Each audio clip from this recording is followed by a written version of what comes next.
റോമർക്കെഴുതിയ ലേഖനം 8-ാം അധ്യായത്തിൻ്റെ 8ഉം 9ഉം വാക്യങ്ങൾ ഇന്നത്തെ ചിന്തയ്ക്ക് വേണ്ടി വായിക്കുന്നു. ജഡസ്വഭാവമുള്ളവർക്ക് ദൈവത്തെ പ്രസാദിപ്പിക്കാൻ കഴിവില്ല. നിങ്ങളോ ദൈവത്തിൻ്റെ ആത്മാവ് നിങ്ങളിൽ വസിക്കുന്നു എന്ന് വരികിൽ ജഡസ്വഭാവമുള്ളവരല്ല, ആത്മസ്വഭാവമുള്ളവരത്രേ. ക്രിസ്തുവിൻ്റെ ആത്മാവില്ലാത്തവൻ അവനുള്ളവനല്ല. ജീവവചന പ്രഭാത ധ്യാന ചിന്തയിലേക്ക് ഈ പ്രഭാതത്തിൽ എല്ലാ പ്രിയപ്പെട്ടവരെയും സ്വാഗതം ചെയ്യും. ആത്മാവിൻ്റെ ജീവൻ പുറത്തേക്കൊഴുക്കണം എന്നൊരു വിഷയമാണ് നാം ചിന്തിക്കുന്നത്. കുടപ്പുറപ്പുകളെ, ആത്മാവിൻ്റെ ശത്രു ജഡം ആണ്. അതുകൊണ്ട് തന്നെ ദൈവത്തിൻ്റെ ആത്മാവ് വസിക്കുന്നവരിൽ ജഡം ജീവിക്കുവാൻ പാടില്ല. ജഡം തകർക്കപ്പെടണം. ജഡസ്വഭാവം ഒരു വിശ്വാസിയിൽ ഉണർന്ന് ജീവിക്കുന്നിടത്തോളം അവന് ദൈവത്തെ പ്രസാദിപ്പിക്കാൻ കഴിയില്ല. വിളിക്കപ്പെട്ട ഒരു ദൈവ പൈതൽ ദൈവരാജ്യത്തിൻ്റെ ശുശ്രൂഷകനാണ്. അവൻ പ്രവർത്തിക്കുന്നത് ദൈവത്തിന് വേണ്ടിയാണ്. അവൻ ദൈവത്തിന് വേണ്ടി പ്രവർത്തിക്കണമെങ്കിൽ അവൻ്റെ ആത്മാവ്, അർത്ഥാൽ അകത്തെ മനുഷ്യൻ, വിടുവിക്കപ്പെട്ടവനായിരിക്കണം. പലപ്പോഴും ഒരുവൻ്റെ അകത്തെ മനുഷ്യൻ അവനിലുള്ള പുറത്തെ മനുഷ്യനാൽ ബന്ധിക്കപ്പെട്ടിരിക്കുന്നുണ്ടാകും. ആ ബന്ധനാവസ്ഥ തകർക്കപ്പെടുവാനിടയാണ്. ദൈവരാജ്യത്തിൻ്റെ വേല ദൈവം ഓരോ വിശ്വാസികളെയും ഏൽപ്പിച്ചിരിക്കുന്നതിന് ആ വേല ചെയ്തെടുക്കുവാൻ കഴിയാതെയുള്ള തടസ്സം സൃഷ്ടിക്കുന്നത് പലപ്പോഴും ബാഹ്യശക്തികളല്ല. തൻ്റെ വേലയ്ക്കുള്ള ഏറ്റവും വലിയ തടസ്സം എന്നത് താൻ തന്നെയാണ് എന്ന് തിരിച്ചറിയും. ഒരു വിശ്വാസിയുടെ പുറത്തെ മനുഷ്യൻ തൻ്റെ അകത്തെ മനുഷ്യനെതിരായി നിൽക്കുമ്പോൾ അവന് വേണ്ടും വണ്ണം ആത്മാവിൻ്റെ പ്രവൃത്തിക്കായി നിലകൊള്ളുവാൻ കഴിയാതെ പോകുന്നു.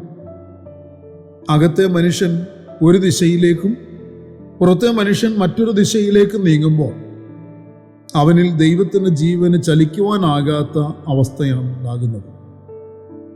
ഇതിൽ നിന്നൊരു വിടുതൽ ഉണ്ടാകേണ്ടതിന് വേണ്ടിയാണ് ഒരു ദൈവ പൈതൽ ശക്തമായി പ്രാർത്ഥിക്കേണ്ടത്. എഫേസ്യ ലേഖനത്തിൽ ഇതിന് മാതൃകയായി പൗലോസിൻ്റെ ഒരു പ്രാർത്ഥനയുണ്ട്. എഫേസ്യ ലേഖനം 3-ാമത്തെ വാക്യത്തിൽ ഇങ്ങനെ പറയുന്നു: അവൻ തൻ്റെ മഹത്വത്തിൻ്റെ ധനത്തിനൊത്തവണ്ണം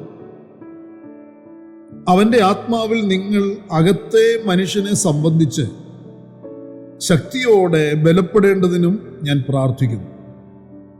അവൻ തൻ്റെ മഹത്വത്തിൻ്റെ ധനത്തിനൊത്തവണ്ണം അവൻ്റെ ആത്മാവിനാൽ നിങ്ങൾ അകത്തെ മനുഷ്യനെ സംബന്ധിച്ച് ശക്തിയോടെ ബലപ്പെടേണ്ടതിന് ഞാൻ പ്രാർത്ഥിക്കുന്നു എന്ന് അപ്പോസ്തലൻ പൗലോസ് തൻ്റെ വിശ്വാസികളെ ഓർത്ത് പ്രാർത്ഥിക്കുന്നൊരു പ്രാർത്ഥന.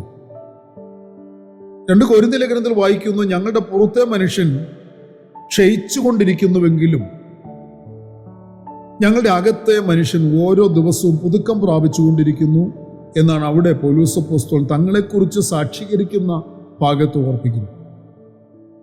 പ്രിയരെ, അകത്തെ മനുഷ്യൻ ഓരോ ദിവസവും പുതുക്കം പ്രാപിക്കുന്ന ഒരു വിശ്വാസിക്ക് തൻ്റെ ജീവിതത്തിൽ തന്നെ ഏൽപ്പിച്ചിരിക്കുന്ന വേലയിൽ ദൈവത്തെ പ്രസാദിപ്പിക്കുവാൻ അവന് കഴിയും.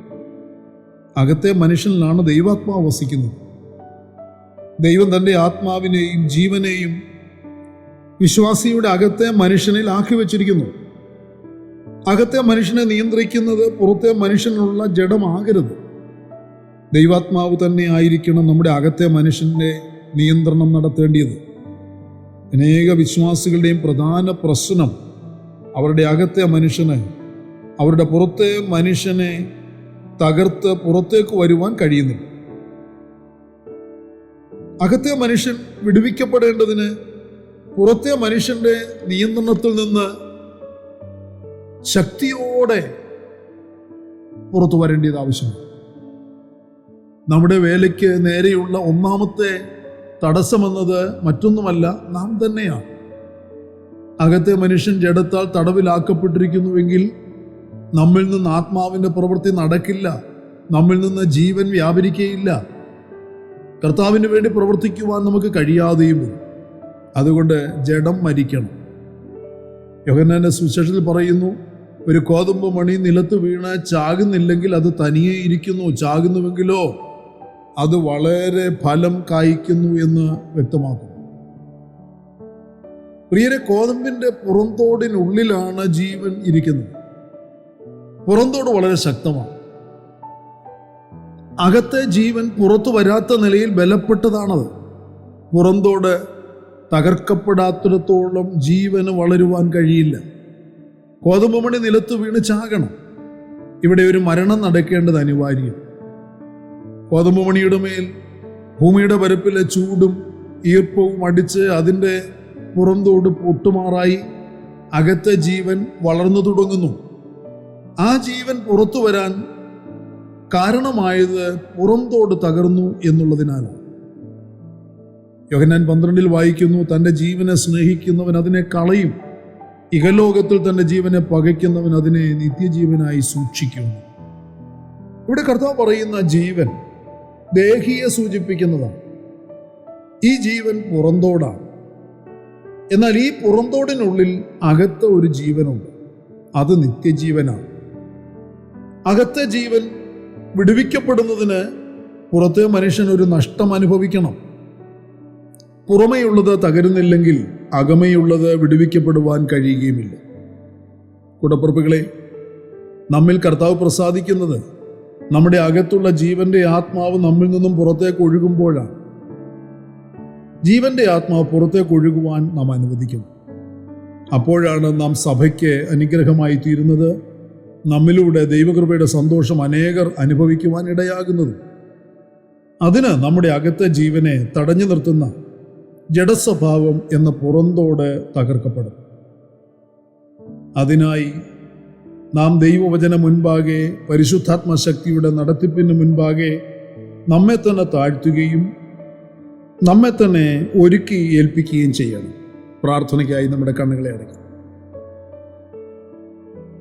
സ്വർഗീയ പിതാവെ, അനുഗ്രഹിക്കപ്പെട്ട ഈ നല്ല രാവിലെ സമയത്തിനായി കർത്താവിനെ സ്തുതിക്കുന്നു. തിരുവചനത്തിൻ്റെ കേൾവിയുടെ മുൻപാകെ ഇന്ന് പ്രഭാതത്തിലും ആയിരിക്കുവാൻ ഞങ്ങളെ സഹായിച്ചതിനായി സ്തോത്രം. ആത്മാവിൻ്റെ ജീവൻ പുറത്തേക്ക് ഒഴുകണം എന്ന ഒരു സന്ദേശം ഞങ്ങളെ കേൾപ്പിച്ചതിനായി നന്ദിയോടെ സ്തോത്രം ചെയ്യുന്നു. അതിൻ പ്രകാരം ഞങ്ങളുടെ കർത്താവെ, പുറന്തോടിനെ ഒന്ന് തകർത്ത് അകത്തെ ജീവൻ പുറത്തേക്ക് ഒഴുകുവാൻ തക്കവണ്ണം ഒരു ആത്മീക ജീവിത നിലവാരം കൈവരിച്ച് മുന്നേറുവാൻ ഇന്ന് പകലിൽ ഞങ്ങൾ എല്ലാവരെയും സഹായിക്കുമാറാകണം. ദൈവ കൃപ ഞങ്ങൾ ചോദിക്കുന്നു. വചനം കേൾക്കുന്ന ഞങ്ങളുടെ കുഞ്ഞുങ്ങൾ ഓരോരുത്തരും വചനത്തിൻ്റെ സ്വാധീന ശക്തിയാൽ തന്നെ നയിക്കപ്പെടുവാനും അനുഗ്രഹിക്കപ്പെടുവാനും കർത്താവിടെയാണ്. ഞങ്ങളുടെ പ്രാർത്ഥനയും യാചനയും കേൾക്കുന്നതിനായി സ്തോത്രം. ഞങ്ങളെ ബലപ്പെടുത്തുന്നതിനായി സ്തോത്രം. ഇന്നിൻ്റെ അനുഗ്രഹങ്ങൾ അവകാശമാക്കിയെടുത്ത് അനുഭവിച്ച ദൈവത്തെ പ്രസാദിപ്പിക്കുവാൻ കർത്താവ് കൃപ തന്നാട്ട്. മഹത്വം അങ്ങയ്ക്ക്. സകലത് ഞങ്ങൾക്ക് വേണ്ടി ജീവൻ തന്നു യേശു കർത്താവിൻ്റെ ധന്യമായ നാമത്തിൽ താഴ്മയോട് അപേക്ഷിക്കുന്ന പച്ച ദയ തോന്നി കേൾക്കുമാറാകണമേ. ആമേൻ. പ്രിയ വചനങ്ങളാൽ പരിശുദ്ധനായ കർത്താവ് എല്ലാവരെയും അനുഗ്രഹിക്കുമാറാകട്ടെ. നമ്മുടെ വാഴ്ത്തപ്പെട്ട കർത്താവിൻ്റെ വരവ് അടുത്തിരിക്കുന്നതിനാൽ അവൻ്റെ വരവിന് വേണ്ടി നമുക്ക് ഓരോരുത്തർക്കും ഒരുങ്ങി കാത്തിരിക്കാം. മാറാനാഥ.